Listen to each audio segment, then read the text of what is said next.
O'zbekiston Respublikasi Prezidenti Shavkat Mirziyoyev bugun energiya resurslarini iqtisod qilish, iste'mol samaradorligini oshirish hamda ulardan oqilona foydalanish chora-tadbirlari yuzasidan yig'ilish o'tkazdi. Ma'lumki 22 mart kuni butun dunyoda yer soati aksiyasi o'tkazildi. Unda millionlab odamlar, kompaniyalar va hatto davlat muassasalari o'z xohishlariga ko'ra 1 soat davomida elektr energiyasini o'chirishdi. Bu global tashabbus ekologiya, energiya va iqlim o'zgarishlariga e'tibor qaratishni nazarda tutadi. O'zbekistonda ham bu yo'nalish diqqat markazida bo'ldi. Ko'p narsadan dalolat beradigan holat shundaki, ekologiya, atrof muhitni muhofaza qilish va iqlim o'zgarishi vazirligi tashabbusi bilan 25 mart kuni O'zbekistonda xalqaro yer soati kuniga bag'ishlangan keng ko'lamli aksiya o'tkazildi. Ushbu aksiya doirasida O'zbekistonning davlat muassasalari va boshqa tashkilotlar 60 daqiqaga elektr energiyasini o'chirdi.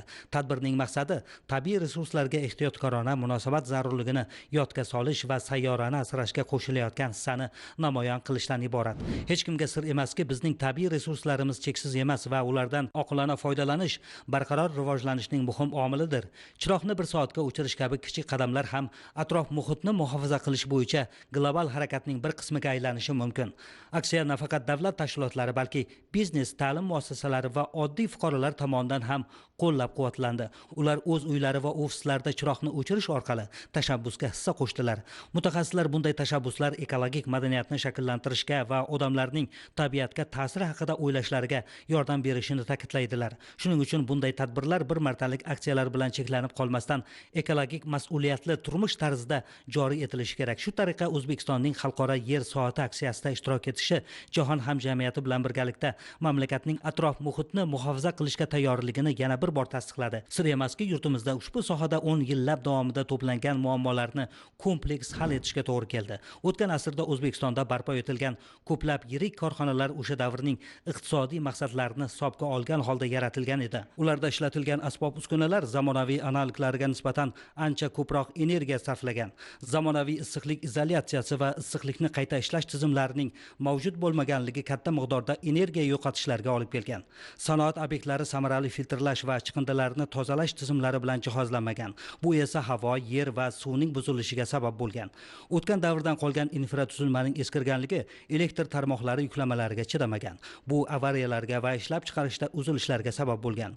Ko'plab zavod va fabrikalar zamonaviy issiqlik izolyatsiyasi standartlarini inobatga olmagan holda bunyod etilgan. Bu esa energiyani yo'qotish va isitish samaradorligini pasaytirishga olib kelgan. Shuningdek, mustaqillikka erishgandan so'ng ham bu yo'nalishda ishlab chiqarishni yangilashga yetarlicha e'tibor berilmagani sir emas. Korxonalar hali ham katta miqdorda energiya sarflashda davom etgan. Ijtimoiy sohada ham katta muammolar bo'lgan. Ayrim hududlarda elektr energiyasi kunlab o'chirilgan, tabiiy gaz esa oylar davomida yetkazilmagan. Ana shu sababli energiya tejash va energiya samaradorlikni oshirish yangi O'zbekistonning barqaror iqtisodiy rivojlanishining asosiy ustuvor vazifalaridan biriga aylandi. Bu choralar nafaqat an'anaviy energiya manbalaridan bog'liqlikni kamaytirishga yordam beradi, balki milliy iqtisodiyotning raqobatbardoshligini oshirishga, energetik xavfsizlikni ta'minlashga va ekologik vaziyatni yaxshilashga imkon beradi. Demak, energiya tejashning iqtisodiy foydalari nimada? Sanoat, qishloq xo'jaligi va boshqa sohalarda energiya iste'molini optimallashtirish, ishlab chiqarish xarajatlarini sezilarli darajada kamaytirishga olib keladi. Bu esa tovarlar va xizmatlar narxlarining pasayishiga rag'bat beradi. Energiya samarador texnologiyalarni rivojlantirish, mahalliy va xorijiy sarmoyadorlar uchun jozibali sharoitlarni yaratib, ularning barqaror loyihalariga sarmoya kiritishga intilishini ta'minlaydi. Ishlab chiqarish bo'yicha mahsulotga sarflangan energiya xarajatlarini kamaytirish tovarlarning jahon bozorida raqobatbardoshligini oshiradi. Bugun O'zbekiston sanoati faol rivojlanmoqda. Bu esa energiya iste'molining oshishiga sabab bo'lmoqda. Samarador va zamonaviy texnologiyalarni joriy etish mutaxassislarning ta'kidlashicha, bu energiya tizimiga bo'lgan yuklamani muvozanatlashtirishga yordam beradi. Shuningdek, ekologik jihatdan bir qator afzalliklar ham bor. Energiya samarador texnologiyalarning qo'llanilishi uglerod dioksidi chiqindilarini kamaytirishga olib keladi. Bu hozirgi global iqlim o'zgarishlari sharoitida juda muhim ahamiyatga ega. Energiya samaradorlikni rag'batlantirish quyosh, shamol va suv energiyasini rivojlantirishning muhim omili. Ayni jihatlar O'zbekistonning yashil rivojlanishga oid strategik maqsadlari bilan uyg'undir. Ushbu yo'nalishda mamlakatda tizimli ishlar olib borilmoqda. Davlat tomonidan soliq imtiyozlari, subsidiyalar va qonunchilik tashabbuslarining joriy qilinishi bu boradagi loyihalarni amaliyotga joriy etishni tezlashtirish imkonini beryapti. Energiya tarmoqlarini qayta tiklash, sanoatda va uy-joy kommunal xizmat sohasida aqlli texnologiyalarni joriy etish umumiy energiya samaradorligini oshiradi.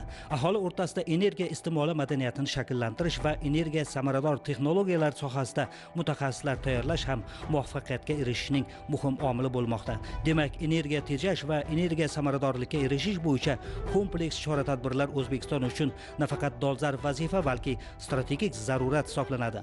Ularning muvaffaqiyatli amalga oshirilishi prezidentimiz e'tirof etganidek iqtisodiyotning o'sishiga, energetik mustaqillikka, ekologik vaziyatning barqarorligiga va albatta xalqning turmush darajasining oshishiga xizmat qiladi. Davlatimiz rahbari bugun energiya resurslarini iqtisod qilish, iste'mol samaradorligini oshirish hamda ulardan oqilona foydalanish chora-tadbirlari bo'yicha yig'ilish o'tkazdi. 2030-yilga borib mamlakatimiz aholisi 41 millionga yetishi, iqtisodiyot 2 karra o'sishi kutilyapti. Bu energiya resurslariga bo'lgan talabni hozirgidan 1,5 karra oshiradi. Shuning uchun yangi loyihalarni ishga tushirib, quvvatni ko'paytirish bilan birga energiyani tejash choralarini ko'rish zarur. Yig'ilishda mutasaddilar shu boradagi ishlar va kelgusi rejalar to'g'risida axborot berdi. Prezidentimiz ko'rsatmasiga muvofiq o'tgan yilgi tajribani davom ettirib, joylarda energiyani tejash imkoniyatlari olimlar ishtirokida ilmiy asosda o'rganilmoqda. Xususan Samarqand, Sirdaryo va Jizzaxdagi o'rganishlarda 870 million kilovatt-soat elektr va 420 million kub metr gazni iqtisod qilish yangi imkoniyatlari aniqlandi. Masalan, bu viloyatlarda kichik va o'rta sanoat korxonalarida 35 mingga yaqin eskirgan uskunalarni tejamkor almashtirib, yiliga 385 million kilovatt-soat elektr va 50 million kub metr gaz tejashi mumkin.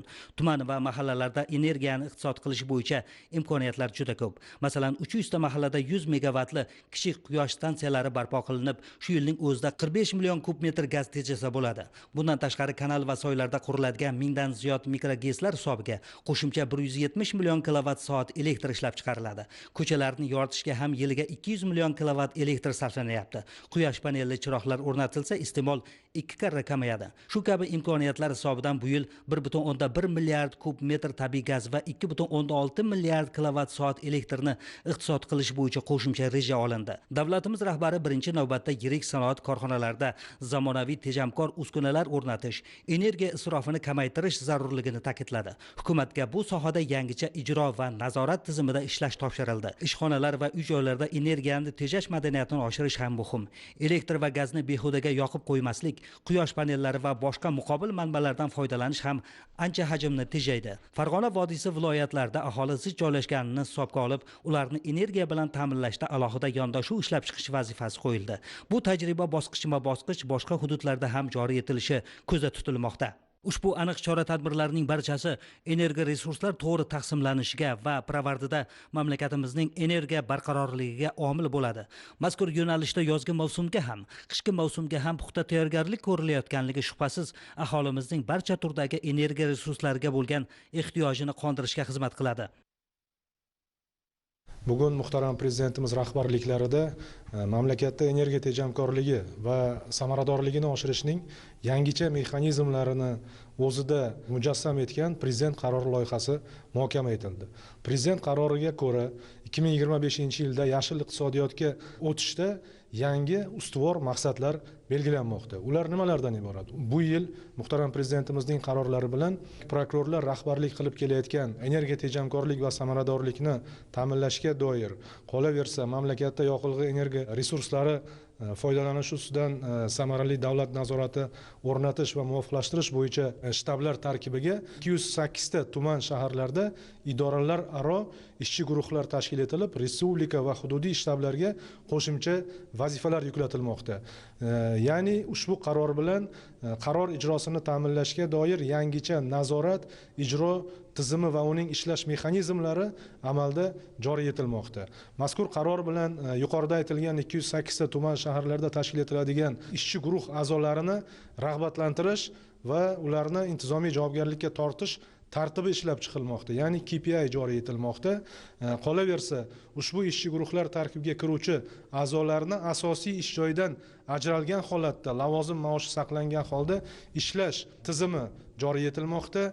Shuningdek, mazkur qaror bilan elektr energiyasi va tabiiy gazda yo'qotishlar yuqori bo'lgan hududlarga respublika, viloyat va tuman darajasidagi rahbarlar biriktirilmoqda. Xuddi shuningdek, prokurorlarning faoliyatini baholab boruvchi masofaviy monitoring qilish imkoniyatini beruvchi energiya tejamkorlik platformasi mazkur qaror bilan takomillashtirilmoqda. Mazkur qaror bilan viloyat, tuman shahar hokimlari, shuningdek vazirlik idoralarining birinchi rahbarlariga mas'uliyat va javobgarlik yuklatilmoqda. Xuddi shuningdek, ijtimoiy soha obyektlarida amalga oshiriladigan energiya tejamkorlik va energiya samaradorlik ishlariga mas'ul bo'lgan respublika darajasidagi vazirlik idoralarining rahbar o'rinbosarlariga ham qat'iy mas'uliyat va javobgarlik yuklatilmoqda. Bu demak, prokurorlarga muhtaram prezidentimizning qarorlarini ijrosini ta'minlashda asosiy omil bo'lib hisoblanadi. Bugungi yig'ilishda muhtaram prezidentimiz hududlarda energiya resurslarini tejash bo'yicha olib borilayotgan ishlarni tanqid qildilar va ularni kuchaytirish, har bitta aholi xonadonga kirish, energiya resursini qanaqa tejash mumkinligini o'rgatish to'g'risida topshiriq berildi. Birinchi navbatda hududlarda o'quv markazlarini tashkil etib, faqat nazariy emas, balki amaliy mashg'ulotlarni o'tkazish.